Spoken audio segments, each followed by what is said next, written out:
Programa Diálogo com Edibo Bernardes. Apoio Valorap, auditoria, contabilidade, consultoria tributária e financeira. A CIRP, valorize o perto, valorize o próximo. Musicake, venha reconhecer Unidade Tatiaia.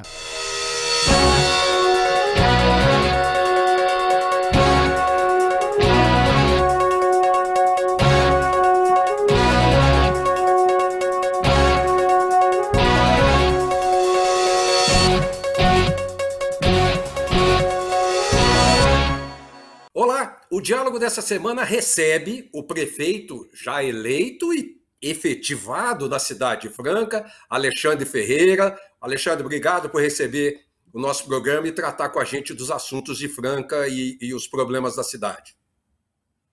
É um prazer muito grande conversar com você e conversar com todos que nos assistem para a gente poder realmente debater, discutir aquilo que nós temos de proposta para a nossa cidade, aquilo que nós nos encontramos nela aqui depois de assumir a partir do dia 1º, enfim, conversar a respeito aqui da nossa cidade, que é sempre muito gostoso isso. Alexandre, uma das coisas que você sempre falou desde o final de 2016 e que você trouxe à campanha desse ano foi o fato de você ter deixado a prefeitura, nesse final de 2016, para o Gilson, que te sucedeu, com cerca de 30 milhões de reais em caixa. Ou seja, você deixou uma prefeitura com saúde, aliás, mais do que saúde, você deixou com tudo pago e com saldo em caixa. E agora, como é que você recebeu de volta do Gilson? Olha, é muito estranho, né? A gente ter que falar isso, muito estranho e muito ruim a gente ter que falar isso, né? Eu deixei, na verdade, quase 85 milhões de reais em caixa, só que tinha algumas coisas a serem pagas em janeiro. Então, efetivamente, sem obrigação de pagar nada, 38 milhões de reais. Os outros, vamos falar, 50 milhões, existia o recurso financeiro na conta, mas tinham algumas contas a serem pagas em janeiro de 2016, que o Tribunal de Contas permite, que está tudo certo, que a gente podia fazer conta para o outro pagar até 30 de janeiro, desde que existisse lastro financeiro já definido, declarado para isso. Então tinha 80 e tantos milhões de reais em caixa, mas 50 milhões para serem pagos e, portanto, 38 milhões livres para investimento de qualquer natureza. Hoje eu pego a prefeitura com 143 milhões de reais em caixa, mas com um pouco mais de 140 milhões a serem pagos em janeiro. Isso resta, em primeira instância, a gente está acabando de fazer, porque eles não acabaram a contabilidade do ano passado ainda, para me entregar, mas até agora tem 2,5 milhões livres, que corresponderia ao mesmo resultado de 38 milhões que eles pegaram. Então, eles pegaram com 38, eu estou pegando com 2,5 milhões. Temos que entender que você está pegando com menos de 10% de superávit ou de saldo, pagando-se o devido e com o dinheiro deixado, você está pegando com menos de 10% do que você deixou em 2016? Na realidade, estou pegando com nada, né? 2,5 milhões, à primeira vista, parece muito dinheiro, mas para uma prefeitura desse tamanho, é nada, né? Por exemplo, a folha de pagamento é quase 30 milhões de reais agora em janeiro. Então, 2,5 milhões, vamos falar assim, para a gente normal, né? É muito dinheiro. Pouca gente tem 2,5 milhões, né? Agora, para a prefeitura é muito pouco, mas tem uma vantagem, viu, Edno? Assim, eu já vi gente pegar prefeitura negativa, como eu já peguei lá atrás de outros governos, né? Do PT, por exemplo, a gente pegou uma dívida monstruosa que o Sidney pagou um pouco e eu paguei o restante. Mas, pelo menos não pegou negativo. Agora, é impressionante, né? Como é que consegue, vamos falar um português assim, moer 36 milhões de reais em 4 anos e sem ter obra. O que mais espanta tudo é não ter obra. Quer dizer, normalmente, ele inaugura obras do prefeito anterior que deixou essas obras a serem acabadas. É normal, começa no fim do ano, às vezes não dá tempo de acabar. O Sidney fez isso com o Gilmar fez isso com o Ari, eu fiz isso com o Sidney, o Gilson fez isso comigo, né? Ou seja, inaugurou várias obras. O que não é normal é 100% das obras que ele inaugurou fui eu que fiz. 100%. E agora não tem obra nenhuma, eu vou passar 1 ano ou 2, se eu não der um jeito de comprar um pneu novo, não curar nada, sabe assim? Quer dizer, não tem nada para inaugurar, não tem absolutamente nada. E pior, ele ainda inaugurou a ponte aqui no cruzamento da Champagnat, da Avenida Champagnat com Alonso e Alonso, está hoje com 52% da obra só concluída, ele já inaugurou ela. Só que a gente descobriu ontem que a empresa deu férias para os colaboradores dela e a obra vai parar 2 do 2. Um negócio desse? A empresa deu férias para os colaboradores dela. Eu nunca vi isso na minha vida. Eu nunca vi isso em lugar nenhum. Então, ele só 2 milhões de reais e pegou com 38. Então, isso mostra a qualidade de gestão, mostra como trabalhar, como não trabalhar e como não fazer, e mostra a dificuldade administrativa que eles tiveram. Bom, Alexandre, vamos falar um pouquinho de saúde. Eu ia começar com outro tema, mas é mais urgente, né, a gente falar um pouco de saúde, porque Franca vinha enfrentando, acho que todos os municípios no Brasil, enfrentando problemas gravíssimos de saúde, né? Você mesmo falou em criar unidades básicas de saúde, você falou na sua campanha, mas antes de qualquer coisa nós temos o coronavírus aí, quer dizer, nós estamos tendo uma reincidência brutal no mundo, e não vai ser diferente em Ribeirão Preto, não vai ser diferente em Franca. A reincidência está chegando, nós estamos olhando por aí, leitos foram fechados porque tinha diminuído o contágio e agora está voltando. Como é que nós vamos enfrentar isso em Franca? Você tem razão, nós precisamos, na realidade, trocar o pneu do carro com ele andando, né? Se de um lado a gente tem uma unidade chateada, sem estrutura, sem horário de trabalho, sem condição nenhuma de trabalho, por outro lado nós temos o Covid que está assolando a toda a população, não só Franca, mas como o Brasil inteiro. Aqui eles falaram na transição que iam fechar, tanto que não renovaram o contrato com a Santa Casa. E aí eu disse, não dá, nem que a prefeitura... Então eu mantive os 30 leitos que estavam sendo utilizados, hoje mais ou menos 50%, 60%. Crescimento nesse final de semana do número de casos, aqui também, até em função das festas. Hoje eu gravei um vídeo dizendo o seguinte, os levantamentos que a gente fez nessa semana e na semana do Natal, principalmente a partir de dezembro, o número de pessoas doentes, ao provável de infecção dessas pessoas, eram casa em contato com parentes. Então vejam que há uma reunião na casa de alguém, pai, mãe, o filho, nora, genro, sobrinhos, primos, depois cada um vai para casa. E eles, ou estes que saíram daquela casa inicial, no dia seguinte estavam em outra reunião com outros. Então cada um foi transportando. Então um número de famílias em que todos os integrantes deram positivos ao mesmo tempo, isso nos leva a pegaram juntos no mesmo dia, está aumentando muito. Hoje eu gravei um vídeo dizendo isso.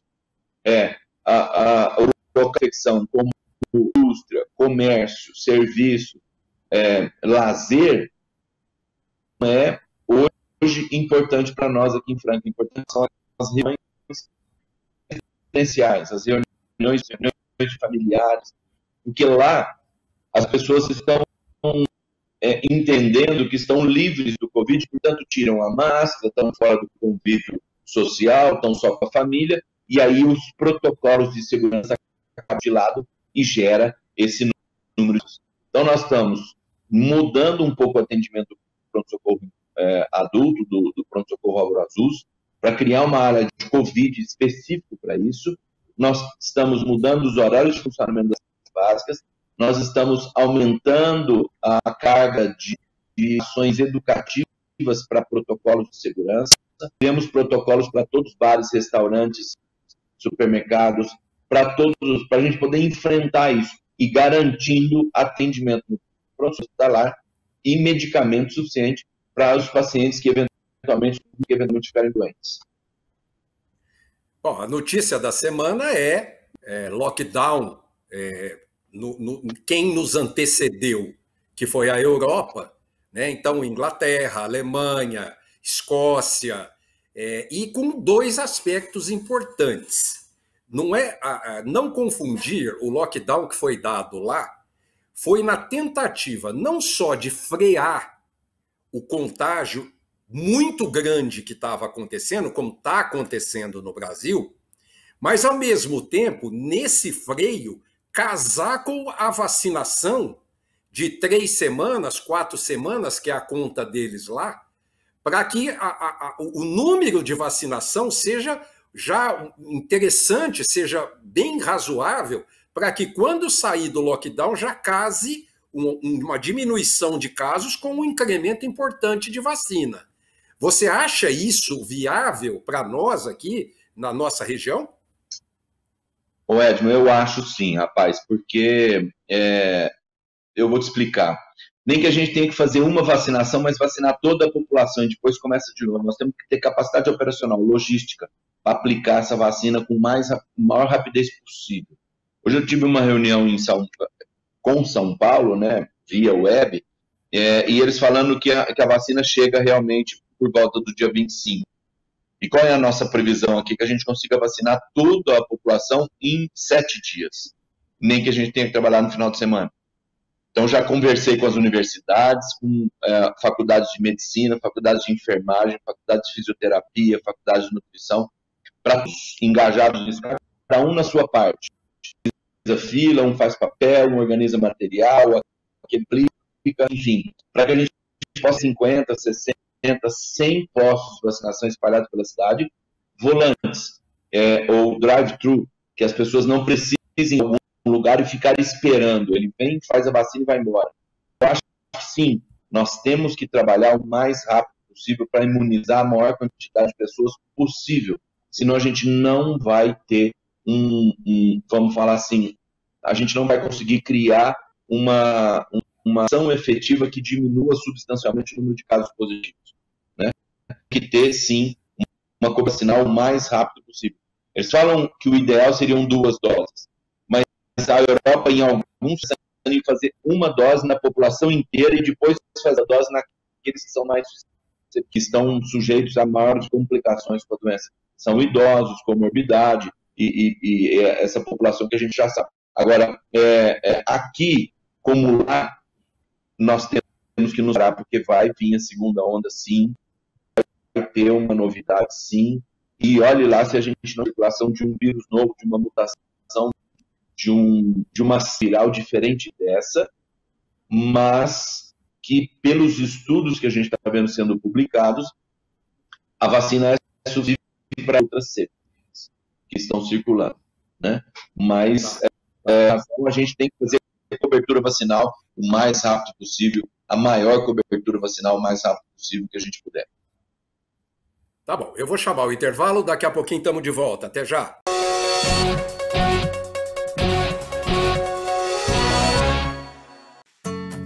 Hoje eu quero aquela brusqueta de pepperoni. Eu não vejo a hora de provar o confit de pato. Ou será que peço o risoto de carne seca, hein? E eu mereço o brownie de sobremesa. Eu vou pedir a torta de chocolate com geleia de damasco. Nossa, a gente nem chegou e já tá pensando na sobremesa. O mousse cake da Itatiaia agora é My Mousse Cake. O mousse cake que você sempre amou, com tudo que você sempre pediu. 1924. O desafio está no ar. Rádio Clube. Liderança total.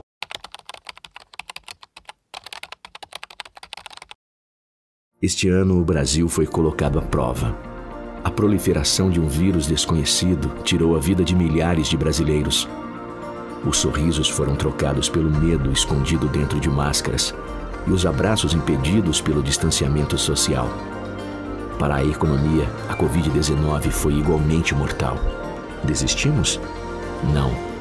As dificuldades nos tornaram mais fortes, aprendemos com elas. Apontaram caminhos, trocamos a apatia pela ação. Superamos obstáculos com trabalho. Enfrentamos o medo com coragem.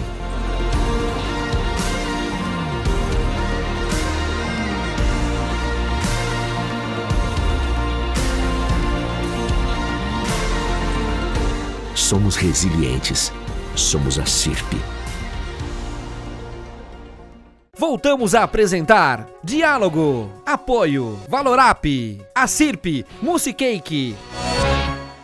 Estamos de volta com o segundo bloco do programa, hoje recebendo o prefeito Alexandre Ferreira da Cidade Franca. Nós saímos falando de saúde e agora eu quero falar um pouco de outros problemas que eu até gostaria de falar. O governo de São Paulo prevê 45 milhões de vacina de doses até o fim do mês, mas aí tem o resto do Brasil, tem outros governadores que o governo do estado se comprometeu. Então não quero entrar nessa polêmica, porque também a quantidade de vacina é relativa nessa história. Vamos lá. Quero te fazer uma pergunta. Na proximidade, por exemplo, do aeroporto 3, aí em Franca, tem uma construção lá de cerca de 800 casas populares que estão sendo construídas lá, e hoje a gente sabe que tem as áreas públicas, as áreas institucionais, que para serem usadas, e provavelmente para 800 casas e mais uma demanda de lá, você vai ter necessidade não só de escola, como creche e avenida que talvez tenha que abrir, alambrado para o aeroporto, escuridão de rua, quer dizer, a construção ali foi autorizada, a construção está acontecendo, mas nós temos problemas seríssimos para aquilo lá funcionar. Você está ciente disso? O que você pretende fazer? É isso mesmo, Ed. Nós temos não só lá, mas nós temos outro Nossa Senhora Aparecida aqui, que são quase 5.000 casas que estão previstas, e infelizmente a gente tinha feito uma regra lá atrás que quando fosse nesse volume ao mesmo tempo, o condomínio, o empreendedor, o incorporador, a empresa, ela precisava deixar estruturas prontas para serem colocadas a serviços públicos, por exemplo, uma escola, uma unidade básica, no centro dessa aglomeração. Se você considerar 1.000 casas, unidades habitacionais, em média de 4 pessoas, 3,4 pessoas casa, nós estamos falando perto de 20 mil pessoas. É maior que a maioria das cidades aqui da região de Franca. Um empreendimento. Então ele precisa já colocar esses equipamentos públicos prontos a ser dados, né? E a gente tinha feito lá. E esse no Atlanta Park não tem essa previsão realmente, e a gente vai ter que sim conseguir estrutura para todas as pessoas. O que a gente está levantando é quantas pessoas que já residem no complexo aeroporto, que vão para lá, vão impactar os serviços, os instrumentos públicos naquela região, e quantos vêm de fora. Vamos supor que metade vem de fora. Nós estamos falando de em torno de 1.600 pessoas que têm que ser acolhidas nas escolas, nas creches, nas unidades básicas que tem ali. Pensar realmente nisso para que a gente ofereça um serviço de qualidade. E mais ainda, não só equipamentos, mas linhas de ônibus, estrutura para chegar à segurança, estrutura para chegar telefonia, água, energia, asfalto, até nas obras de infraestrutura de chegada, de acesso, que são obras que não incidem no valor do imóvel, segundo a Caixa Econômica Federal. Isso também tem que ser visto. Bom, mais Franca, como Ribeirão Preto e mais de 5.500 municípios brasileiros, tem um déficit habitacional impressionante, a gente sabe disso, e todo mundo tenta correr atrás de alguma forma. Para Franca, você já pensou em alguma coisa? Quer dizer, você tem alguma coisa em andamento? Já teve algum contato de alguma forma de fazer outros conjuntos habitacionais, outros loteamentos, algum incremento na habitação?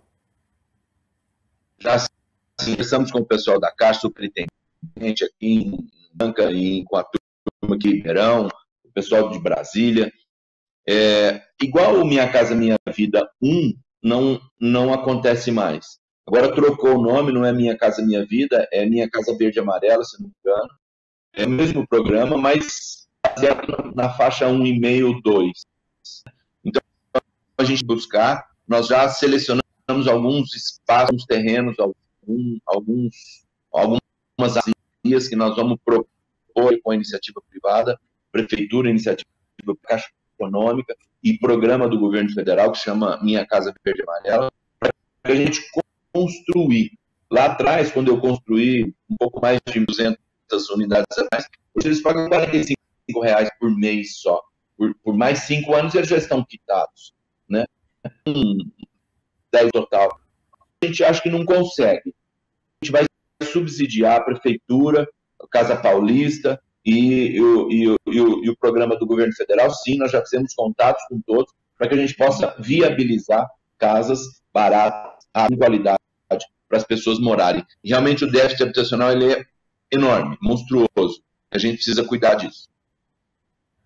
E aí entra um pênalti que é o que a gente ouve por parte do pessoal do setor da construção civil, é que a Secretaria de Planejamento estava demorando barbaridade para aprovar projetos na gestão anterior, pelo menos foi o que eu ouvi. Quer dizer, demorar para aprovar projeto, é claro, se o projeto for inconsistente, não pode aprovar. Isso é uma realidade. Agora, como a reclamação foi gritante, foi muita gente que falou desse assunto, a pergunta é, você sabia disso, você sabe disso, e o que você pretende fazer se você concorda com isso?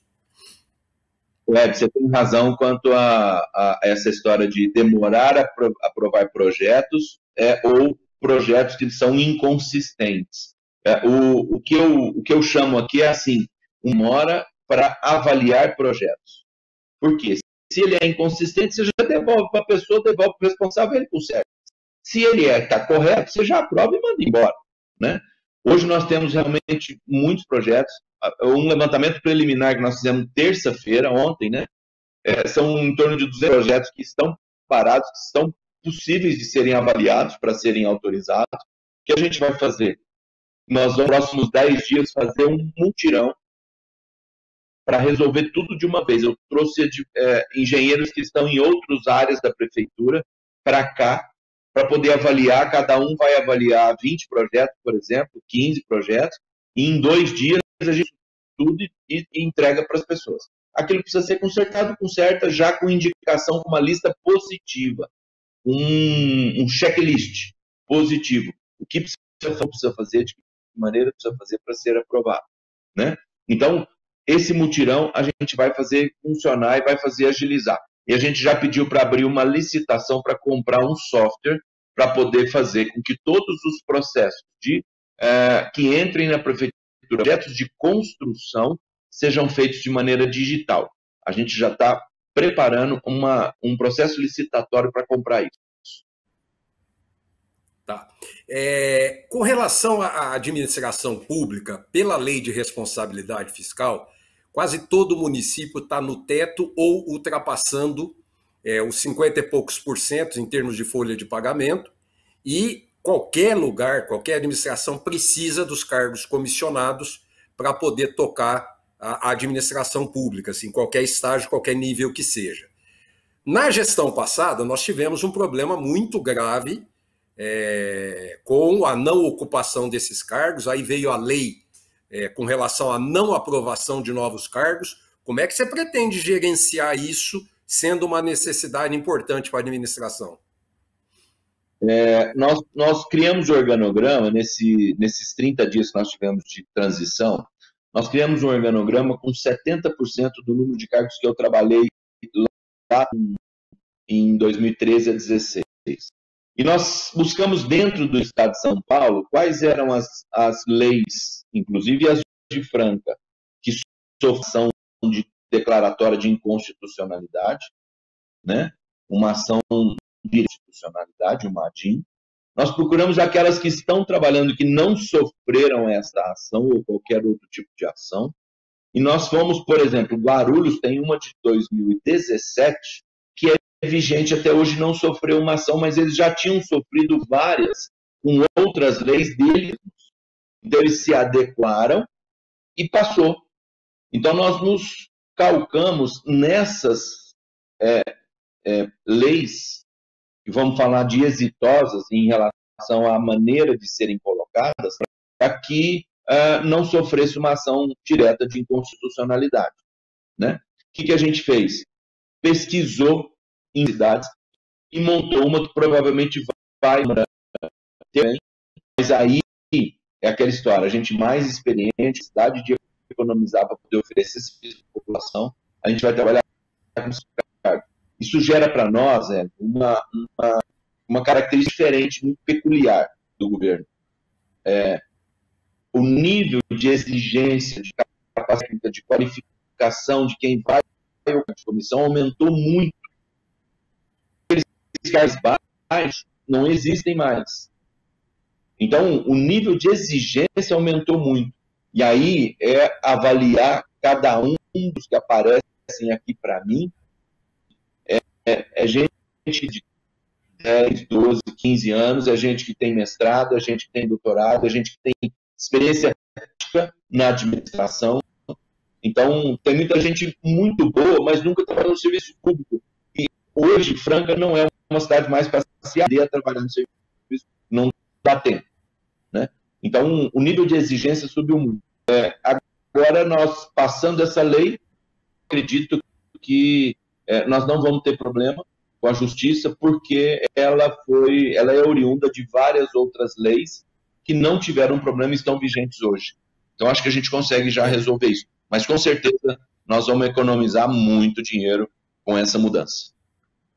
Chegamos ao final do programa. Quero agradecer ao prefeito Alexandre Ferreira, que nos atendeu, e desejar sucesso, prefeito. 4 anos aí, boa sorte, que Franca mude e Franca esteja melhor.